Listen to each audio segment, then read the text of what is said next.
What is up, legends? We are back another week, another hype watch.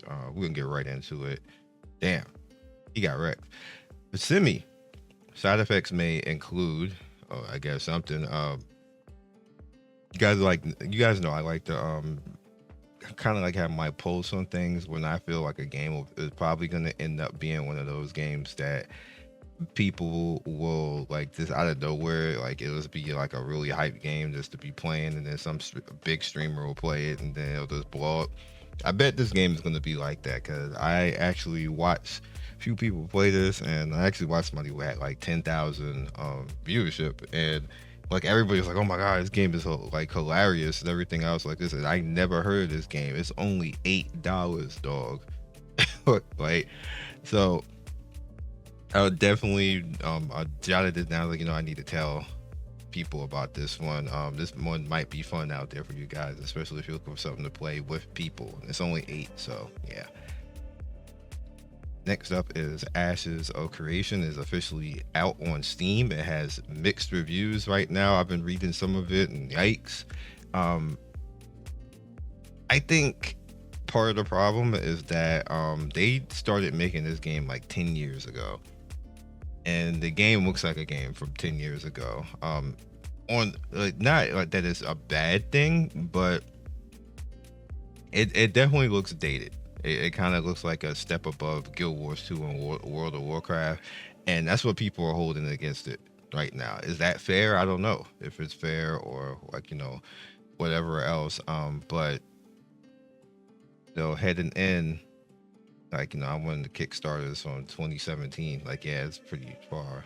Following the game closely, a fool and his money easily parted. I bought the $100 Pioneer Pack, and we finally get the WoW Killer. Now, almost 9 years later, the game is only 20% ready. Quest lasts for like 5 hours. I'm being generous here, and there's nothing to do outside of the pointless grind. Most core systems aren't working or finished yet. PvP is forced, and of course, the functional cash shop is here. Yeah. Yeah.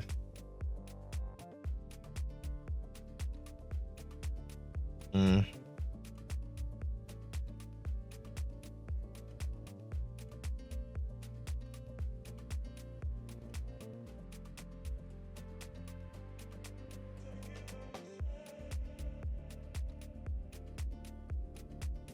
Got 4,500 reviews up on this right now. Now, me as a creator, I've never actually been invited. I signed up and got rejected because I had no Ashes of Creation content, and I'm like, how am I supposed to have Ashes of Creation content if I don't have the game? And I responded back saying that like I'm a creator, I'm not buying this. So me personally, I'm like, outside of that slight that they pulled right there, like I really don't have much to say. I understand what people are upset about with this game is that the length of time it took. Like, we're going on 9 years now. I thought it was 10 years, but it's really going on 9 years now. And your game is like, that is kind of like accurate. It's like 20% done, because I've been watching reputable people who I respect their opinions and stuff. And that's been echoed on top of it not really looking that great right now. And then a lot of stuff not being done. So I don't know what to say right now because I haven't physically played the game, and I probably won't because I'm not buying it. I'm not buying a 20% done game, and I put in for testing and they told me no. So there's nothing I could do for them outside of like what I'm doing right now. I wish them the best. I don't want an MMO to actually fail. So hopefully they'll figure it out, but it's not a lot I can actually do about that. Cyberpunk 2077 right here. Now, they have a card game. This is interesting to say the least. And they have been more active on Twitter. Like, they even had Heineko. Those of you who actually have beaten the game know who that is. She had a special message this week for everybody who doesn't go to see her. It's kind of trolling, but it's kind of interesting at the same time. I hope they continue the storyline, but it's like a different person, and then you can find V and stuff like that. So no, I hope that's the case, or maybe you could save V somehow. They continue the story, and that's something that you actually could do. I hope that is the case. But yeah, Moonlighter 2 is coming soon. I actually played this a little bit, the first one, and you see this. Well, it's already out. I actually particularly like this game. I thought it was pretty cool. Like, you know, where it felt like Legend of Zelda, but then you have like the shopping sim that goes along with it. Like as get stuff, and you put it into your shop, and you level up your shop, it gives you more gear, and then you run out into the world and pick more things up.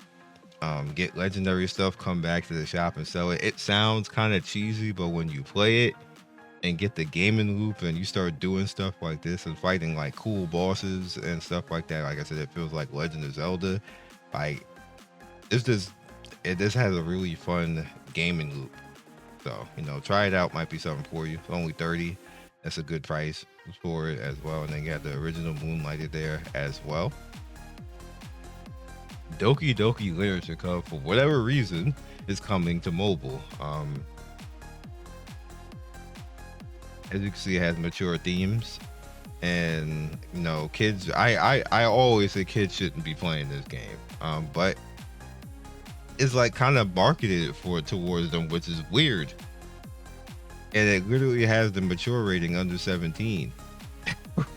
Like, but what do I know? E.D.E.N, the last line. I do actually want to play this game. It doesn't work for anything outside of like my tablet right now. I downloaded and found that it worked, but I can't record on that, so I just didn't do anything. I just found that it worked. But I heard this is a lot of fun. Not a lot of people are playing it right now because it doesn't work on a lot of stuff. It doesn't even work on a lot of people's phones right now, so I don't know. They got to work that out apparently. Iron Saga 0. You would think that what the hell, Iron Saga is still out. It is. It's right here. But apparently this is a different version. Same company. It's a different version. It's supposed to be like the next up. Well, they literally say it right here. It's like the 2.0 right here. And I was confused when I first saw this.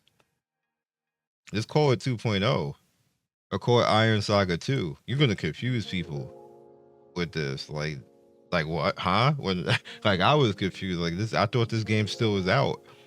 But I'm here for it. I registered. Hopefully it'll be something cool. Immortal Revenge. This is a RPG manager. Like it's one of those typical ones. The idols, you hardly do anything, and not a lot to say about it. No, have at it, have fun. Shiba Wars. I actually did a video on this when it was like early access. I think it's officially out now, so you can go in. It's another one of those waifu games where it's all about the booba more so than the gameplay. So have fun, have at it. Paranoise is kind of like Persona without the persona, and what I mean by that is like you are doing like a story. It's like a visual novel type of thing, and that's pretty much what it is at the end of the day. Obviously mature rating and stuff like that. So if you like those type of things, then have at it. You're not going to get anything in depth like the way that Persona is, but storyline wise, it'll be good to go. Next up is Tone Photo Adventure. This is the most unique thing here. This is like you're playing Game Boy, OG Game Boy, not Game Boy Color, like OG Game Boy. So I'm actually gonna try to mess around with this probably tomorrow and see what this is about. This is it's actually a game you can play like the demo of it and then buy like the whole game. It doesn't say what the price is, but it says the end game. But I'm gonna find out because I'm particularly interested to see how this one's gonna play out. RPG Hero Seeker. Now this actually looks like it's made by RPG Manager. It definitely does. Looks cool though. Like they put some work into it, so I ain't mad at them. Feels kind of Fantasy Star. I definitely ain't mad at them. Hopefully they'll do a good job. It's $10, so we'll see. We'll see. Anything RPG, I'm always down for it anyway. Next up is Secrets of Paradise merge game. Um, it's kind of like The Sims, but with match 3 type of stuff. So that's cool. Like, damn, how you gonna drop the ring like that, dog? Imagine, imagine. But yeah, have at it, might be something fun. Ink Evasion. Uh, I've never actually heard of this outside of earlier today getting an email on it. So no, I don't really have an opinion on what it is, but I definitely want to put it out there. I do notice that this is not in English right now, so maybe it'll go into English right now, but something different. Definitely want to put it out there. It might be to somebody's liking. Ayaka Rise, AFK Demon Hunt. Dog, those were some big attacks right there. Like, wow. Um, this is like Blue Archive kaiju fighting. I don't know what's going on right now, but interested. Last Legion Tower Defense. Obviously no tower defense game. They kind of fell off. A lot of stuff fell off. Gacha wise, gacha itself died, and a lot of people are like, what happened is gacha died 2 years ago. It was just slowly dwindling. The problem is that people see the top 20 in grossing, and like we the top 20 grossing list. You have to put in perspective that thousands of games come out every year. Gotcha. Thousands, as in multiple thousands, not like one, not like two, probably like around 5. And only like the top 50 make money. So you think about that, like literally 50 games can say that they're at least $1 in the red and make money, and then majority of that list actually, like the bottom 10 actually are breaking even, and the top 20, I mean the top 50 rather. So if 5,000 games come out in a year and only 50 make money, I mean, I mean, you gotta put that in perspective, like about how bad a ratio that is, and how healthy or unhealthy the whole gacha scene is at that point. That's right there. So that's like, and I see people talk about it. And these people like, man, Hoyo, like brother, like that's like one company. It's not all a gacha. like you can't just say that. But yeah, guys, gacha's been dead for a while. It's GG. It's over at this point. Which is why you see a lot of games heading towards into the same thing, like what Duet Night Abyss is doing. Tower Fantasy did it. And not Weather Waves. Where Winds Beat did it. I don't think Hoyo Akiro or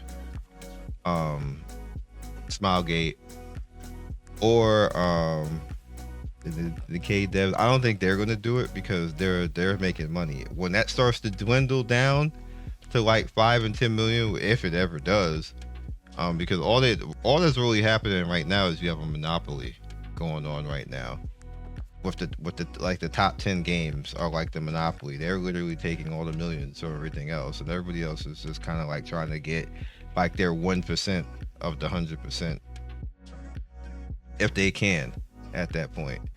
So it kind of sucks that things are to this point, and that it fell off as bad as it did. Not the recession, the pandemic didn't help any of that.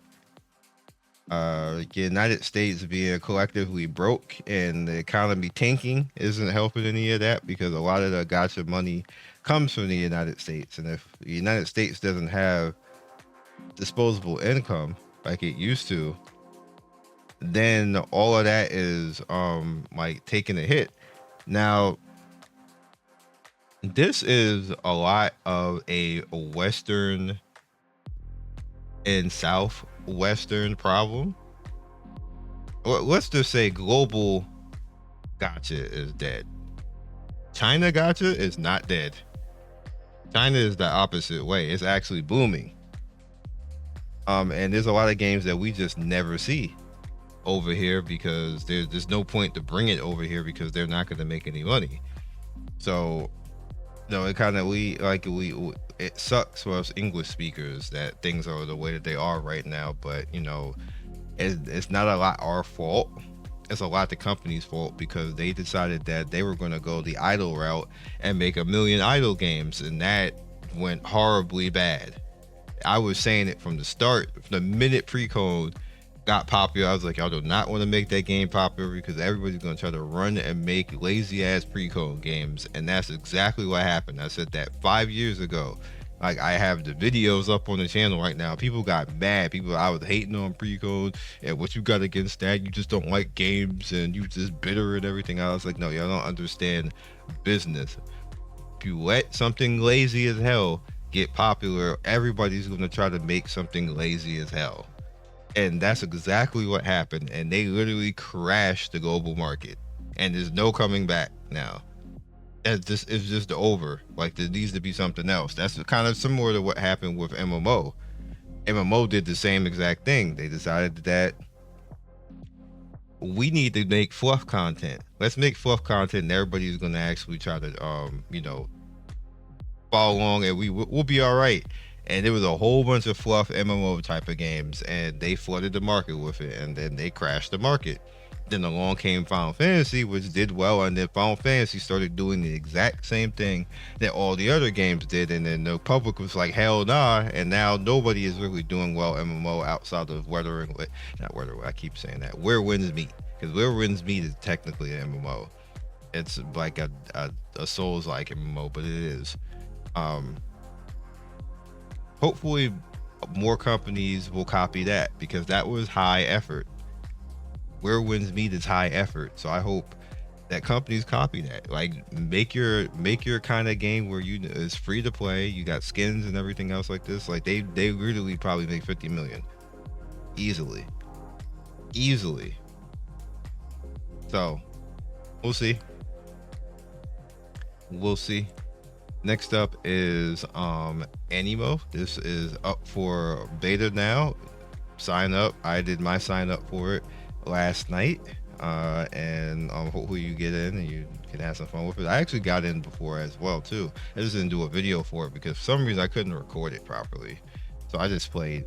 Sometimes on betas they make it so that OBS, because that's what I use to actually record, OBS can't find the game, and no matter what I did, unless I did like desktop, and that was awkward. So I just said, you know what, I'm just going to test it and not even do a video on it. And I had fun in it. So hopefully you guys will have a little bit of fun in it too. I think this is like the second beta. Or maybe that was alpha that I played before. But either way, sign up for it to be lit. So now the last two things are kind of like giving some stuff some flowers. So Uma won Mobile Game of the Year, which it deserved, because it just took the world by storm. It was everywhere. Every race, every country was Uma. Like they like, it just went crazy. And the cool thing is that when you log in, you get a free SSR because they won. So that's cool. Then you go here. Wuthering Waves actually beat Genshin and Elden Ring in the same category. And I've been saying for the longest time Wuthering Waves is the best gacha. I still think it's the best gacha right now. But their reward they gave is 1,600. Now, that's a 10 summon. I understand why they only gave that. What I would have done with this is I would have gave everybody a selector. That way, because you could use that 1,600 to get nothing, like Uma just did, and they gave a SSR, and I believe that's a selector. That's what Wuthering Waves should did.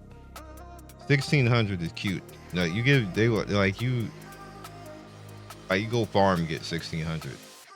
Like, that's not special. You won a game award, which is hard to do as a mobile game, and you gave everybody a 10 something. I understand why people are upset about this, and then other people is like, y'all ungrateful, they didn't have to give us anything.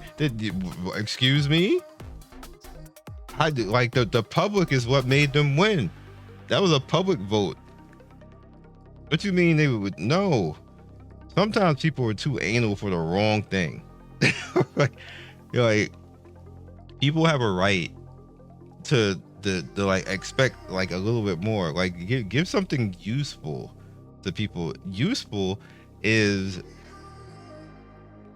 allow, like if you miss the character, hey, you got a selector, pick whatever you want. Like you may have spent like all your currency trying to get a character. Maybe if you like Upa and you didn't get Upa, now you can pick her. That would make a world of more sense than 1600 currency. Like I'm not hating it, but I'm not loving it either. Like I feel like that's uninspired. It's like somebody got out of bed and realized that they won. They're like, give them 1600 and then went back to sleep. Like you got to do better than that. You got to do better than that. You will not win next year. If you're like, if you even get nominated, because people are going to remember that you only gave 1600. Remember, it's a fan vote, Kiro. It's a fan vote. I don't know, man. Y'all gotta do better than that. You just do. So I will catch you guys next video. But and the other thing, congrats that you won.